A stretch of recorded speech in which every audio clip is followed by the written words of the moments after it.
हमारे संस्थान में जब आप प्रवेश करेंगे, मैं एक स्लोगन लिखा हूँ वहाँ पे, जय जवान, जय किसान, जय विज्ञान। और ऊँट ऐसे एक प्रजाति है, ये तीनों स्लोगन को चरितार्थ करता है। अच्छा, एक चीज़ और, हमारे देश के किसान भाइयों को क्या संदेश देना चाहेंगे कि कैसे वो ऊँटों का संरक्षण कर सकते हैं? आप रिसर्च इंस्टीट्यूट के तौर पे तो कर ही रहे हैं, संवर्धन पे भी काम कर रहे हैं, आप विजन के तहत ही काम कर रहे हैं, तो उनको एक छोटा सा क्या मैसेज देना चाहेंगे? मैं कुछ चीज़ें आपके सामने रखूँगा, आपको इंटरेस्टिंग लगेगा। ये करीब 1 हफ्ता बिना पानी पिए, बिना खाए रह सकता है। नमस्कार दोस्तों, आप देख रहे हैं खबर किसान की यूट्यूब चैनल। मैं हूं आपका दोस्त अंकित शर्मा और आज हम आप पहुंचे हैं राजस्थान के ही एक जिले बीकानेर में। जी हाँ, और ये इंस्टीट्यूट है NRCC। बेसिकली यहाँ पर रिसर्च होता है कैमल्स पे, और कैमल्स के संवर्धन पर, उनको बचाने के लिए कैसे उस पर काम किया जाता है, इसके बारे में पूरी जानकारी हमें देंगे यहाँ के director doctor A Sahu. Sir, बहुत बहुत स्वागत है आपका। सर नमस्कार जी। आजकल हमने काफ़ी सारी वीडियोस बनाई अपने चैनल पर गायों को लेकर, गायों के संवर्धन को लेकर, लेकिन आज ये स्पेशल वीडियो आपके सेंटर में हम आए हैं बनाने के लिए कैमल्स को लेकर। तो ये संस्थान जो है आपका रिसर्च इंस्टीट्यूट जो है, ये कैमल्स को लेकर कैसे काम करता है, क्या पूरी प्रक्रिया रहती है और आपका विज़न क्या है आगे?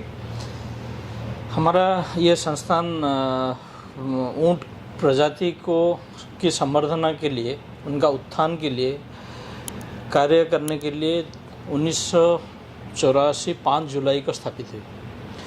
ये Indian council of agriculture research का एक पार्ट है, जो मिनिस्ट्री ऑफ एग्रीकल्चर के अंदर आता है जी।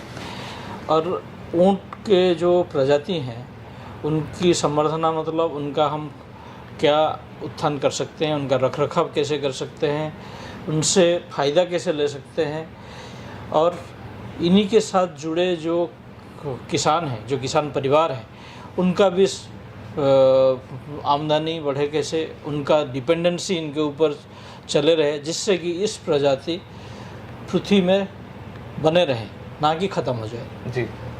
तो आपके रिसर्च इंस्टीट्यूट में लगभग कितनी प्रजातियों के कैमल्स यहाँ पर हैं? पूरे भारत में 9 प्रजाति हैं, जो हम अरेबियन कैमल कहते हैं, उसको डर्मेडरी स्पीशीज पे माना जाता है। एक और है जो बैक्टीरियन कैमल है, उसी में से 4 प्रजाति हम इस संस्थान में रखे हैं। इस 3 प्रजाति हमारे राजस्थान की है, बीकानेरी, जैसलमेरी और मारवाड़ी मेवारी, और एक प्रजाति है कच्ची, जो गुजरात के कच्छ इलाके के हैं। ऐसे 4 प्रजाति हमारे पास है। करीब 320-30 हमारे पास एनिमल्स हैं। हमारा ये रेंज रहता है 320 से लेके 350 तक। तो जो प्रजाति हम इधर रखे हैं, इसी में से अभी तक जो हम इनका इवैल्यूएशन पे गए हैं, इस इवैल्यूएशन के तहत गुजरात से जो कच्ची इलाके से हम कच्ची ब्रीड लेके आए हैं, वो सबसे ज़्यादा दूध देने वाले हैं। उसके बाद हमारे राजस्थान के 2 ब्रीड, जैसलमेरी और मेवारी, और बीकानेरी हमारा सबसे कम दूध देने वाला है जी। मज़े की बात यह है कि हमारे भारत में जो पूरा पॉपुलेशन है, उसमें से सबसे ज़्यादा बीकानेरी है, उसके बाद जैसलमेरी। करीब आप यही मान के चलिए कि 1-1 लाख ये दोनों का पॉपुलेशन है। अच्छा।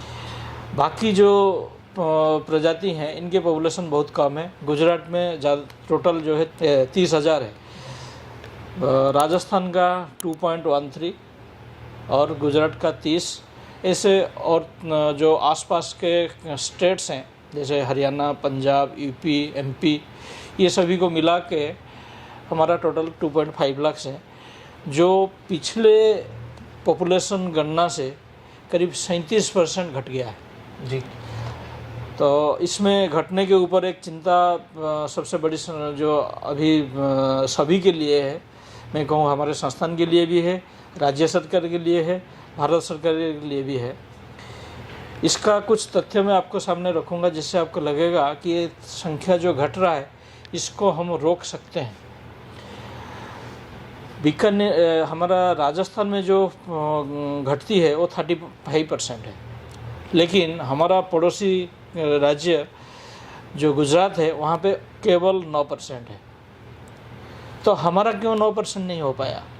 उसका मतलब गुजरात में जो 9% घटती है, उन लोग जो जो उपाय अपनाए हैं, उनका स्टेट गवर्नमेंट्स जो जो डेवलपमेंट जो जो पॉलिसी उसके लिए अपनाया है, हम भी वो पॉलिसी अपनाने से मेरा उम्मीद है कि राजस्थान में भी ये पॉपुलेशन जो इतने तेज़ी से घट रही है, इसमें रोक पाया जा सकता है। और संस्थान का जो उद्देश्य है, बहुत सारे इश्यूज जो मैं आपको अभी कहा कि policy, development, social organization, social के साथ लिंकिंग, जो सेंट्रल गवर्नमेंट की development policy, annual development policy, ये सब सेंट्रल गवर्नमेंट और स्टेट गवर्नमेंट का सब्जेक्ट्स है। हमारा संस्थान को इसलिए बनाया गया कि इस ऊंट प्रजाति में हम इम्प्रूवमेंट कैसे करें। जैसे मैं आपको कहा कि दूध में इम्प्रूवमेंट है जी। इसी टाइप का भारोत्तोलन में इम्प्रूवमेंट है, कौन सा प्रजाति ज़्यादा भार उठा सकता है। जी, एक चीज़ मैं जानना चाहूँगा, जैसे हमने जो बचपन में पढ़ा या जो देखा अपने आसपास, ऊँट को ज़्यादातर कोई वज़न ढोने के लिए या उस पर ट्रैवलिंग करने के लिए ज़्यादातर यूज़ होता था, लेकिन आजकल के मैं देख रहा हूँ काफ़ी सारे मार्केट में स्टार्टर्स भी हैं जो ऊँट के दूध से बनी हुई चॉकलेट, मिल्क पाउडर और इस तरीके की घी पे भी काम कर रहे हैं। तो ऐसा भी कुछ चीज़ें आपका रिसर्च इंस्टीट्यूट करता है? हाँ ज़रूर। ऊँट प्रजाति का हम पूरा यूटिलिटी देखें तो आप महाराजा गंगा सिंह का बात भी सुने होंगे, जो एक ऊँट का एक सैन्य रेजिमेंट बनाए थे, जिसको महाराजा गंगा सिंह का रिसाला कहा जाता था, जिसमें ऊँट का एक रेजिमेंट थे। तो आप एक आर्मी में इनका यूज के बारे में पता चल गया। बाकी अभी आपने कहे कि भार उठाने में मतलब हम मरुस्थल में रोड की कनेक्टिविटी पहले नहीं थी, आज भी बहुत सारे एरिया में नहीं है। तो वहाँ पे साधन के लिए ऊँट ही एक प्राणी है जो बालू में चल सकता है, इसलिए इसका एक नाम है शिप ऑफ द डेजर्ट, मरुस्थल का जहाज में हम जैसे हर चीज़ ले जाते हैं, उसी में चढ़ के जाते हैं, मतलब जो आप कहे सफारी के तहत, राइडिंग के तहत, भार ले जाने के तहत ये ट्रांसपोर्टेशन में काम आता था, इसलिए शिप ऑफ द डेजर्ट माना जाता है। लेकिन इसका हमारे संस्थान में जब आप प्रवेश करेंगे, मैं एक स्लोगन लिखा हूँ वहाँ पे, जय जवान, जय किसान, जय विज्ञान। और ऊँट ऐसे एक प्रजाति है, ये तीनों स्लोगन को चरितार्थ करता है। जय जवान मैं आपको बताया, ऊँट रिसाला, जो आज भी बीएसएफ में ऊँट का डिमांड है। उन लोग पेट्रोलिंग करते हैं, जो बॉर्डर पेट्रोलिंग इसी के द्वारा होता है, और हाई एल्टीट्यूड में जो ट्रांसपोर्टेशन इसी के द्वारा होता है। देन जय जो हम जवान कहे, फिर जय किसान। किसान में ऊँट का खेती में यूजेस ये लोगों को पता है, लेकिन इसके बारे में कम बात करते हैं। लेकिन आप इसका रीज़न यही है कि ये मरुस्थल है, खेती कम होती है, लेकिन जो भी खेती होती है ये एक एनिमल है जिसके द्वारा खेती की जाती है। उससे हल चलाना, उससे फसल का अमल करना, और इसी के द्वारा पानी का भी सिंचाई करना, ये सब व्यवस्था है। हमारे संस्थान में जब हम ऊँट को लाए, पहले इसका भार के बारे में बात किए, ये कितने घंटे अपना ये श्रम दे सकता है, कितना खींच सकता है, इसके द्वारा पावर कैसे जनरेट करें, ये सभी के ऊपर काम हुआ जी। उसके अलावा ऊँट इस जगह पे क्यों दिख रहा है, इसका पीछे जो कारण है, एरिड क्लाइमेट जो है, ये मरुस्थल का क्लाइमेट है, एक डेजर्ट क्लाइमेट है। डेजर्ट क्लाइमेट सभी को सूट नहीं करता। ऊँट ऐसे एक प्रजाति है जो इस डेजर्ट क्लाइमेट में सूट करता है, और डेजर्ट क्लाइमेट को अडॉप्ट किया है, और अडॉप्टेशन के वजह से उसके बहुत सारे यूनिक फीचर हैं। मैं कुछ चीज़ें आपके सामने रखूँगा, आपको इंटरेस्टिंग लगेगा। ये करीब 1 हफ्ता बिना पानी पिए, बिना खाए रह सकता है, बचपन से सुनता है। हाँ, और पानी जहाँ पे मिल गया, ये इकट्ठा इतना ज़्यादा पानी पी लेता है, करीब 120 लीटर पानी पी लेता है, जिससे कि इस अपना बॉडी जो सूख गया है पानी से, उसको ये रिहाइड्रेट कर सकता है। कोई अपना शरीर का प्रॉब्लम ना होते हुए, उसके पीछे कारण ये है जैसे हम ज़्यादा पानी पी लेंगे, हमारे बॉडी के अंदर जो रक्त है वो रक्त पानी के साथ डाइल्यूट हो जाएगा। इसमें जो सेल्स है वो सेल्स स्वेल होकर रप्चर हो जाएगा। लेकिन ऊँट के जो सेल्स हैं, ब्लड में जो सेल्स हैं, ये एक टिपिकल है। इसका साइज आप कहें एक एलिप्टिकल टाइप का साइज है, जिसमें स्वेल करेगा तो ये फटेगा नहीं। तो इसलिए ये एक तो श्रिंक होने में बचाता है, दूसरा स्वेल होने से बचाता है। ये एक टिपिकलिटी है। बाकी मैं आपको पानी के बारे में कहते हैं, ऊँट के जो कुवज है वो कुवज को कहते हैं कि ये खाना और पानी का साधन है। और इसका भी सपोज कोई ऊँट को अच्छे से पर्यवेक्षण करता है तो आप देखेंगे जिस टाइम, जैसे अभी ये सीजन है, इस सीजन में ऊँट को हरा चारा काफ़ी मिलता है। इस समय उसका ये जो कुब्ज है या जो हम्स है ये थोड़ा सा एनलार्ज हो जाता है, बड़ा होता है। जब समर आके जिस पीरियड में बिल्कुल कुछ नहीं मिलता है, ये जो है धीरे धीरे साइज कम हो जाता है। ये फैट का स्टोर है, जो हम कहेंगे चर्बी सबसे ज़्यादा एनर्जी देता है। तो जब चर्बी को इस्तेमाल करके ये अपना एनर्जी यूज करता है, उसी दौरान इसमें पानी का जो मात्रा है प्रोडक्शन वो दूसरे के हिसाब से कम है। जैसे हम कहते हैं कार्बोहाइड्रेट, प्रोटीन, उसके हिसाब से फैट से पानी की मात्रा ज़्यादा, शायद इसीलिए इसकी जो दूध के और अदर प्रोडक्ट्स उससे निकल के आते हैं, इसीलिए उसकी मेडिसिनल वैल्यू ज़्यादा है।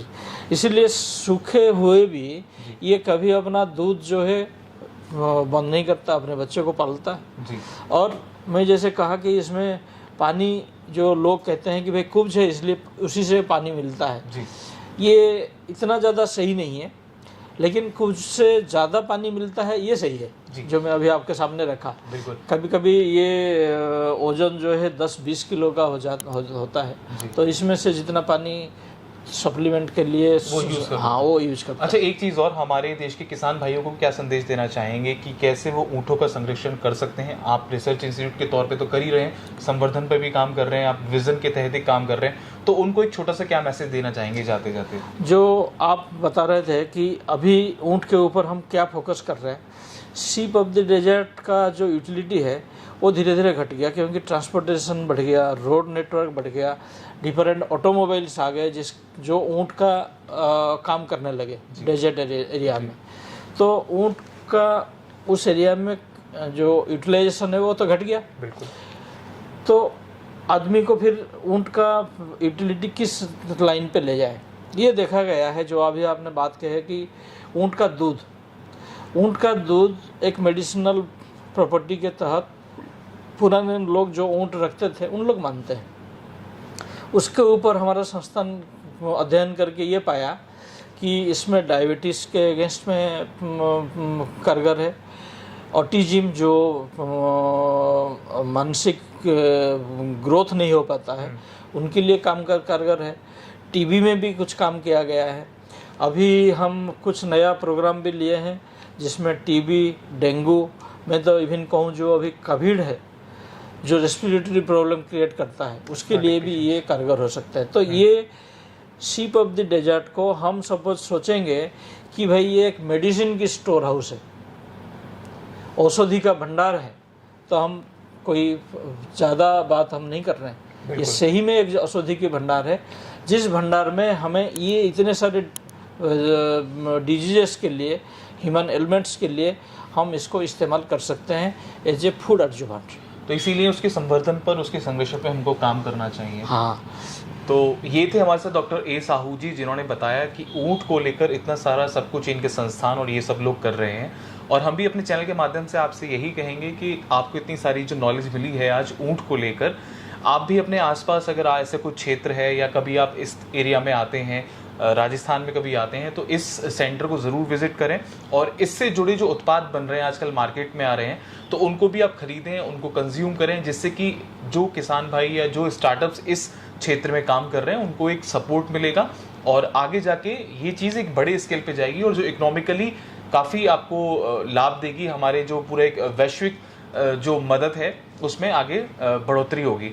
तो तो आशा करते हैं आपको मेरी वीडियो पसंद आएगी। अगर आपको हमारी वीडियो पसंद आई तो इसको प्लीज़ लाइक करें, कमेंट करें, शेयर करें और हमारे यूट्यूब चैनल को जरूर सब्सक्राइब करें। धन्यवाद।